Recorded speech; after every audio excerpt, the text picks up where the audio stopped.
Dito po ngayon sa usapin ng PI, tinatawag nila na People's Initiative.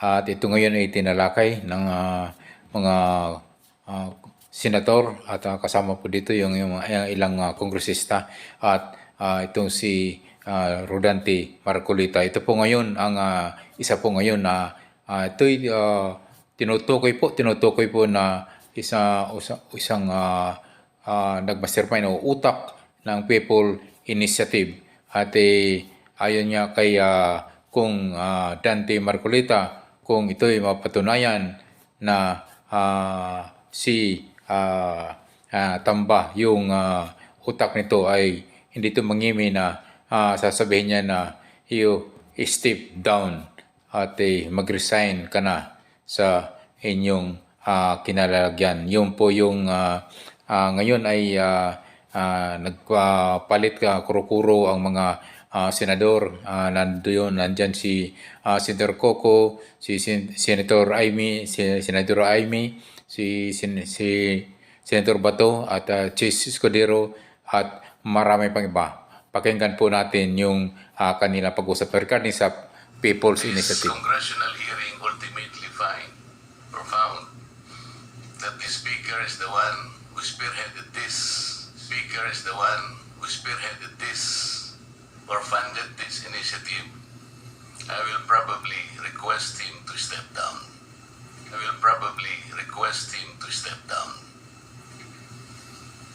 Pero kung hindi po siya naman, bakit hindi po natin kinonsentrate kay Anthony Abad? Siya po yung bida dito eh. Siya po ang pinakasentro nito. Siya ang nagsasabi dito na pinaliwanag niya sa tao. Sabi po ng mga tao, we fully understand the rationale of this proposition. We fully understand the consequences, the effects, and the advantages of this proposition. Gusto nating malaman, talaga bang ginawa niya single-handedly or alito? But to undertake and to mobilize an undertaking nationwide, to be able to get at least 8 million votes, kaya po ba ng isang tao? Why don't we begin with Anthony Abad? Who is he? Anthony Abad, based on the Google, Madam Chair, specializes in international trade law. He has been in legal practice for 17 years, and he is at present an independent advisor of the Philippine Senate. May know, Madam Chair? Nasa Google po.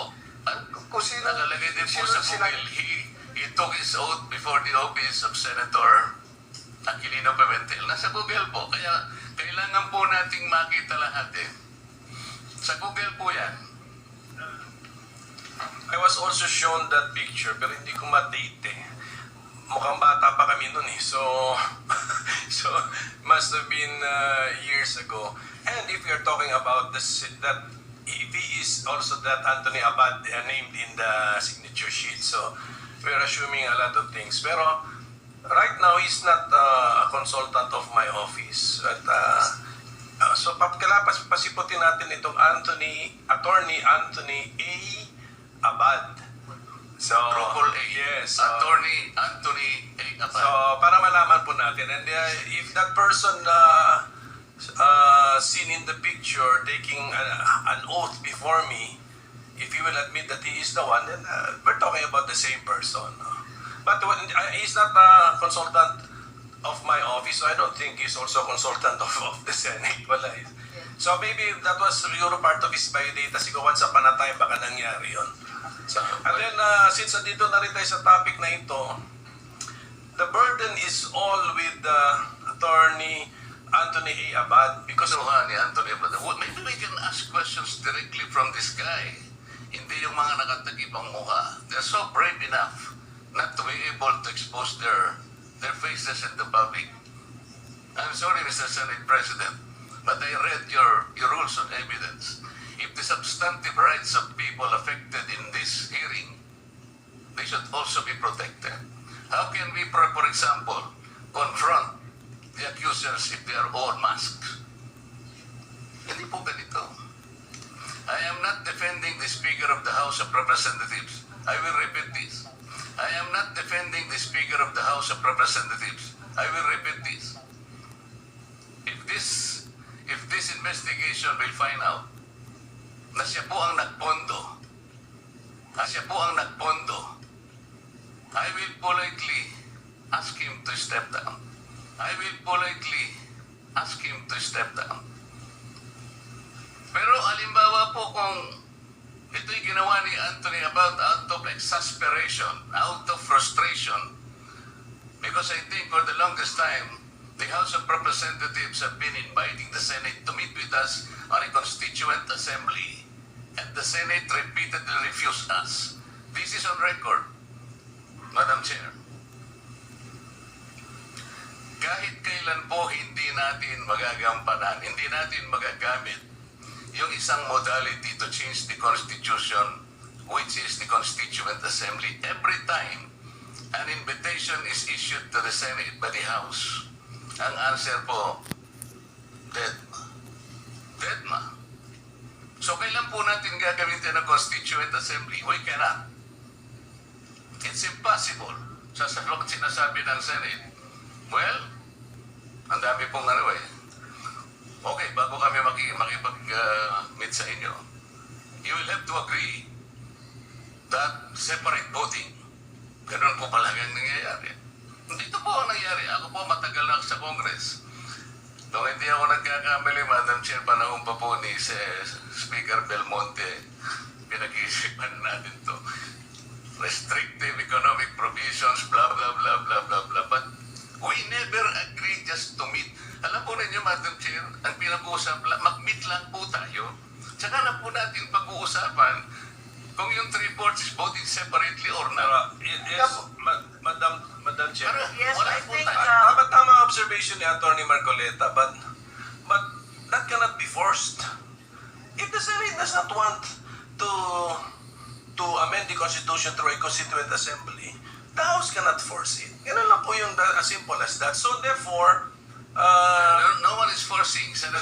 precisely. So, there should be no complaint kasi we are two autonomous bodies. Ayaw nung isa makimit sa Constituent Assembly. The complaint arises from the fact that you do not want to meet with us.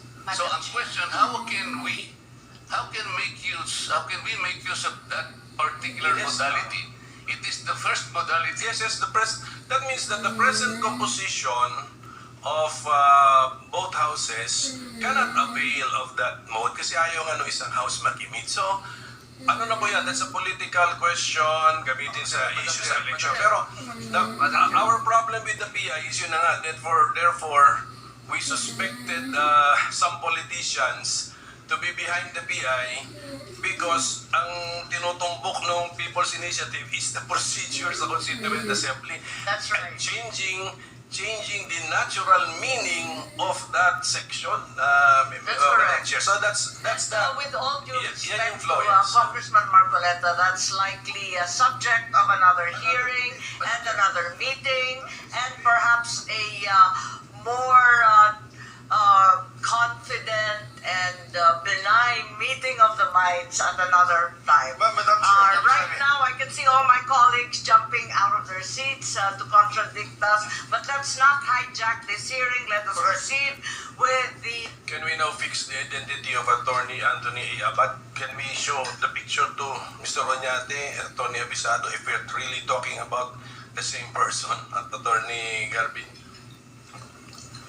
Attorney Abad of the Harvard Association yata, I think that's siya yung sinususpetsahan nating Attorney Anthony Abad. So we want a confirmation if he patingin nga muna doon. Screen, yes, okay. Can we put on screen para lang tapos na alam na natin, we now know who we are talking about.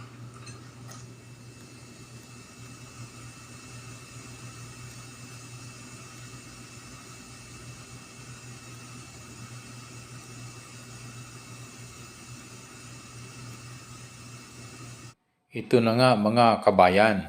At yung regarding po, yung ngayon po ay yung sinasabi nila na People Initiative ay parang iisa lang po yung utak, yung mastermind nito ay kung walang iba kundi si Tamba at siya talaga po yung pinupunterya po sa ito yung pag-uusap regarding sa PI nito, People Initiative. Comments lang po sa comment section. Thank you so much for watching.